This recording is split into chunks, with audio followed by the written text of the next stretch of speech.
A Twin Cities nonprofit is under federal investigation. Feeding Our Future is suspected of stealing tens of millions of tax dollars meant for child nutrition programs. As John Croman reports, that money was allegedly used to buy big-ticket luxury items like cars and real estate.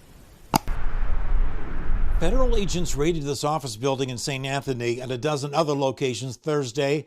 At the center of the investigation, a nonprofit, Feeding Our Future, which funnels federal child nutrition money from the USDA to community agencies. In a search warrant application, FBI agent Travis Wilmer said financial records show a massive fraud scheme involving the misuse and theft of tens of millions of dollars in federal child nutrition program funds by Feeding Our Future and associated shell companies. Money spent to buy houses, office buildings, vehicles, even trips to Caesar's Palace. Many times those are document intensive. Former FBI agent Jeff Vaness said fraud cases involve intense mining of electronic bank records. There is a review of documents to kind of follow the money, so to speak.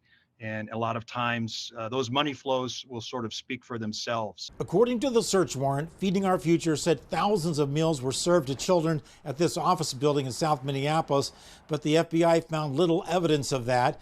The FBI said the Safari Restaurant and Event Center claimed to feed 2 meals a day to 5,000 children, but the warrant said the nutrition dollars actually flowed to shell companies for personal use.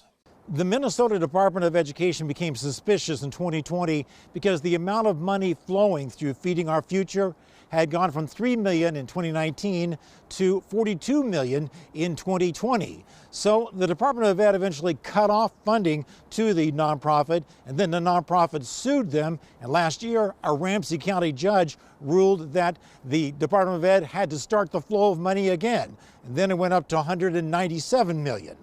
In Minneapolis, John Croman, KARE 11 News. We reached out to the executive director of Feeding Our Future today, but she has not returned our calls or emails. We aren't naming the suspects until formal charges are filed.